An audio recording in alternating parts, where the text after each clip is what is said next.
Hi there, everyone. Namaste. My name is Jill Loftus. I'd like to welcome you to Nuit Astrology and your planetary energy forecast for the week of February the 6th, 2023.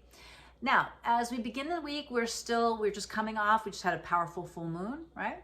We just had some difficult energies between the Sun and Uranus and between Venus and Mars, right? And so now we're going to enter into a week that it has quite a bit of positive energy. We have a number of sextiles this week. We also have a kind of a deep cathartic meeting between Mercury and Pluto and Capricorn. So these are kind of the themes of the week. Keep in mind that sextiles are opportunities, right? And a lot of times they're opportunities that you have to say yes to. So there might be things that come along and you're like, well, and if you wait, if you snooze, you lose, right? And so you need to be really in a position to take advantage of the opportunities that arise this week, the information that's coming through as we prepare for some of the bigger astrology that's coming up next month and even later this month. Now, let's talk a little bit about conjunctions, just because we have several of them coming up. We've got this Mercury coming together with Pluto, and then the next week we're going to have Venus and Neptune, and we also have Sun and Saturn, right? So conjunctions are when the planets touch each other. All right. And so, some people talk about the good aspects, right? Like a trine, or a bad aspect, like a square. And really, there's no good or bad aspects. There's easeful and not easeful, right?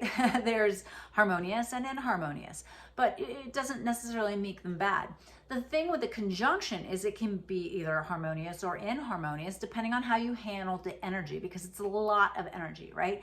You have to think of the planets as the energy and the signs as the filter. And so when you take, like, for example, Mercury and Pluto, right? The energy of communication, mind, expression, together with the energy of death, destruction, and, catharsis, right? You bring those together and that's a lot of energy. It's kind of like if you were holding a hose, right? And all of a sudden a lot more water came out of it. You need to make sure you know where that hose is in your life, right? Where Capricorn is, late degrees of Capricorn. And also think about how you're going to handle that energy, right? So you think about this week, you've got to really protect your mind, right? So whether it's you're listening to mantra, you're making sure that you're not, listening to things that agitate you. There could be some very deep things that come up from the underworld, so to speak, because Pluto rules such things. Things coming to light, revelations, heaviness in the mind. And so protect yourself and work with your gratitude practices. Work with the things that keep you on the sunny side of things, all right? And we have these lovely opportunities that are going to be coming up this week. So try to take advantage of them and see where life is leading you through the small things that you say yes to, right? The things that lead to the thing.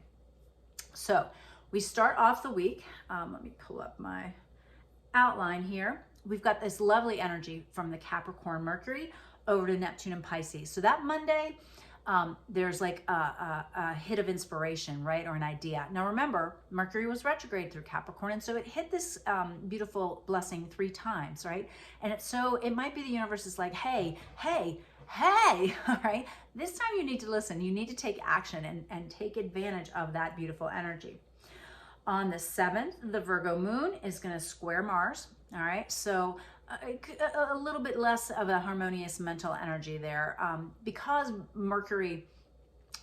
Virgo is more of a mental sign, right? To have it in the moon, flavoring the moon, gives that moon a little bit more of a harsh edge, right? And then to clash with Mars, which is also in a Mercury sign, which is in Gemini, that could make some difficult conversations or just some clashing energy. It's also going to oppose the Venus in Pisces, but it will send a blessing beam over, a nice trine over to the Uranus and Taurus. So be practical, stay grounded, and innovate. That's the way to handle that day. On the 8th, the Venus in Pisces sends a lovely sextile over to the Uranus and Taurus. So I'm really liking this. This is sensual. This is ideas around money and values and what really matters to you. Could be a little bit of a sweet romantic vibe. Chiron in Aries is also sextile to the Mars in Gemini.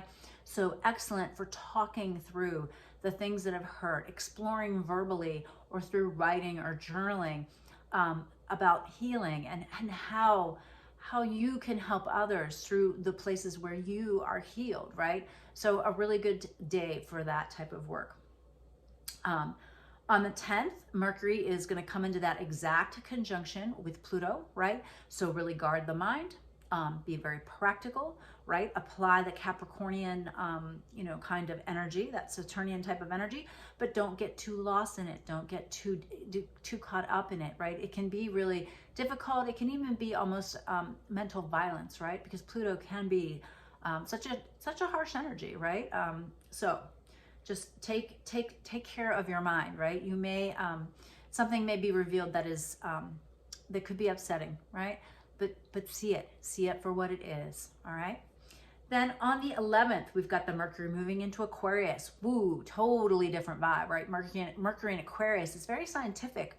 Mercury in Aquarius is very ahead of its time, right? It's very like concerned about the collective. And you've got to watch when Mercury's in Aquarius that you're not talking above people, right? Part of the journey of learning to communicate is figuring out who you're talking to and what language they speak, right? In what way can you get across your ideas, right? And so you may have some beautiful insights, may have a lot more mental activity in whatever area of life Aquarius is for you. All right, then we've got the moon moving into Scorpio. On the 12th, it's going to be standing across the sky from Uranus, all right? So it'll be making contact with the south node, opposing the north node, and then coming into touch to oppose, come into that full opposition with Uranus.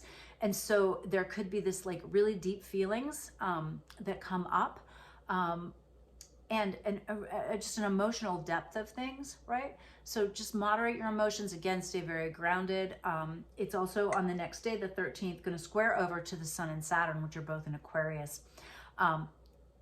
Again, very deep feelings, very much a reality check in some ways about something that you really care about or something in the Scorpio area of your chart that's kind of getting pressured by the Aquarius area of life. There will be a nice trine to that Scorpio moon from the Neptune and Pisces, and so inspiration can come through, but you'll have to be playing by the rules and really, just watch that emotional roller coaster, try to keep it between the lines. So stay tuned for the tarot. The tarot had a couple of very distinct ideas about how we should handle the energy of the week.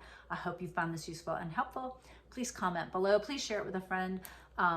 If you are at all interested in personal growth and learning more about the full system of yoga and spirituality, I am starting a new group into my Life Transformation Level 1 course in March, so you can check that out on my website. And I do offer memberships on my website as well. You can visit nuitastrology.com to check that out. All right, I'll see you in the tarot. Hi, everyone. Welcome back. This is going to be the tarot spread for the astrology. The week is February 6th, 2023, and this is the Isis Lotus spread, which gives us a couple of different ways to work with the energy. All right.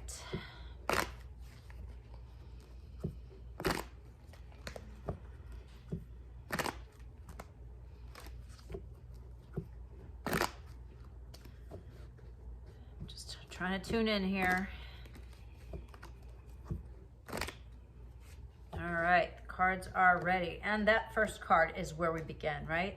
And so this is the influence of the past. And we've got the Empress. So she's a very fertile card. This is about creation, what we're creating, what we're birthing, something that needs to be nurtured and cared for. The second card is the U card, the present tense. What is happening now? And it's the Chariot. It's like, okay, we have these things that we've been working on. We have everything assembled and we're afraid to move forward, right? So there's a sense of needing to find the motivation, the will, the resolve to get on with it. All right. Now, the environment that we're doing this in, like the environment is Three of Pentacles. Like we're still working. This is something that's going to be a piece of the puzzle of our future, right? It's just the first steps in the right direction. And then the next card is like how everything is coming together, and we've got the Lovers, which means, yeah, it's going to work. Really positive. I like it. Tell you what, February is a really interesting, it's like an integration and wrap up month, because March is going to be a thing unto itself. All right, the key card of the future, here's the key, is the Strength card. This is strength in a feminine way, in a yin way, in a receptive way, in a nurturing way, in a kind way, in a gentle way. Okay, it's no less strong, right? It's plenty strong. But this is, you know, subduing maybe some baser level instincts through this gentleness and receptivity, not through just strength or force.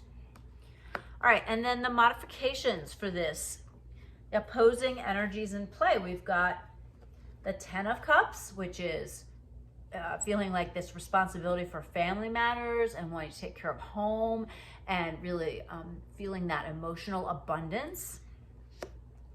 And the other option is 3 of Wands. All right, again, that we are working in a certain direction, right? That we feel like we're preparing for a new phase. All right. Now, the opposing forces, or the near future, the near future card is the Knight of Swords. So, okay, once we get this week started, we need to be logical. We need to really take mental action to clear mental clutter, verbal clutter, right? Don't overthink it. Don't over analyze it. Don't over talk about it. Be very rational and logical. All right. And then the modifiers for this, on the 10 of Cups side, we've got the Page of Wands. So initiation, right? Starting something that you're excited about. On the 3 of Wands side, we have the 10 of Wands, all right? This ability to make it harder than needed, right? Working hard, not working smart. Paired with that Page of Wands, we have the 6 of Cups. So something coming up from the past. So this is really a cue that even though you're being logical, you have to really feel this emotional abundance piece, okay? You're going to start something. It's got to really bring you back to that feeling of joy and almost childhood or childlike enthusiasm for life. Paired with the 10 of Wands, we have the 7 of Wands, all right? So a lot of, oh no, this is like you're maybe working too hard. You don't have appropriate boundaries, right? This is doing too much, putting in too much effort. So ponder that, and let's see what the other possible solutions or progression. So over here on the 10 of Cups side, we've got the Queen of Wands, taking care of business, really being the homemaker. I was calling her the homemaker queen, and you don't even have to be a homemaker to be like, know that you've got to have your home in order. On the other side, we've got this 9 of Swords, which indicates some worry, some mental difficulty. So it's really starting to show up as 2 very distinct ways of dealing with it. Over here on 10 of Cups, paired with the Queen of Wands, we have the 7 of Cups, making choices. All right, we have to make some choices. We have to discern. It's interesting. This side, it feels like more like, okay, logic, but then relying on intuition and feeling state. And then over here, paired with the 9 of Swords, we have the Star, which indicates the need for healing, the need to, you know, find that optimism and hope, have that restored in some way. So I would say we're starting out with a creative project, right? We want to move it forward. We're not moving forward. But then we realize, right, okay, all I have to do is take this first step and it's going to be good, right? But I'm going to approach it in a very feminine yin way, okay? This is not, you know, this is really starting this project with a more collaborative view, a little more gentle view, and a little bit more of a patient approach, right? And so we can do that by using our emotions as our like cue to see if it's really working for us, that 10 of Cups. You know, it could be that we already feel like we're moving in the right direction, but we're moving maybe a little too fast on this other side. And then we have the Knight of Swords, right? Really, really break it down and be logical, right? But move. You've got to go, okay? You can't just think about it. And over on the 10 of Cups side, yeah, you've got to initiate action, and it's got to really fill you up. It's got to make you feel really good. Take care of business. But you might need to also do some editing. You can't do everything, right? We can't do everything well. So we have to really kind of decide what we want to do. And then over here on the Three of Wands side, right, we have to be logical, but we have to really watch that we're not doing things too hard. We have to have good boundaries. We can't say yes to everybody and everything. We also have to get our mind so that it's an ally, so it's an aid, it's a helper, it's a tool, right? And to be patient, to slow down and really realize as you're picking up the pieces of your life in whatever way, you have to really put them back together in a way that makes sense for you. All right, super interesting week. I hope you found this useful, helpful. Please comment below, and I'll see you next week. Bye.